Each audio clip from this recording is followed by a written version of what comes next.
Bordeaux, mi-janvier, il fait frais, les feuilles à terre craquent sous nos pas. Après une semaine de grand froid et l'apparition de quelques flocons de neige, la température remonte doucement. Alors que la ville accueille les concerts des Enfoirés, un pilier manque à l'appel, Pierre Palmade.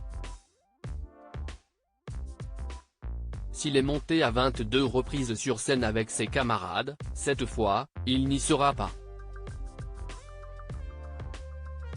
Vendredi 10 février 2023, dans la soirée, l'impensable se produit.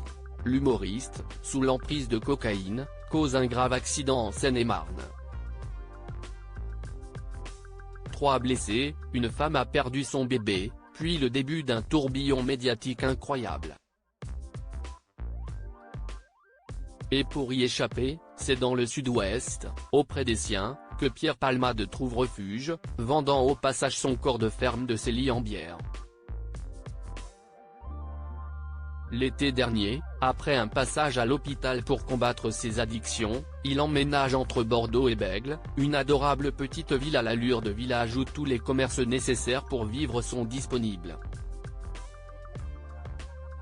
Ce quartier semble alors parfait pour se reconstruire loin du tumulte parisien.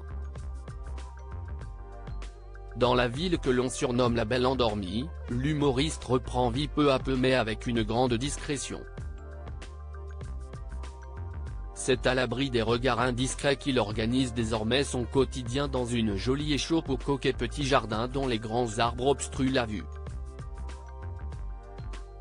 Depuis qu'il fait froid, on ne l'a pas vu dans les alentours, rares sont ceux qui acceptent d'évoquer la présence de Pierre Palmade.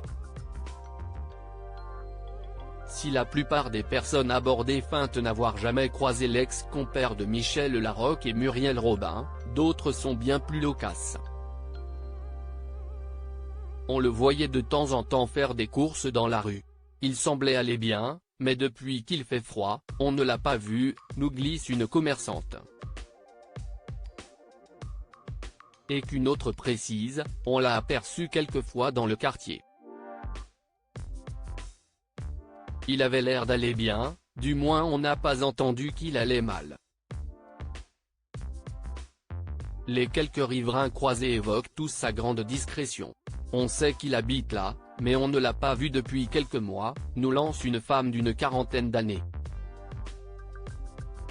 Vraie discrétion ou volonté des habitants de ne pas nuire à la tranquillité souhaitée par l'humoriste pour se reconstruire et se sortir de ses démons?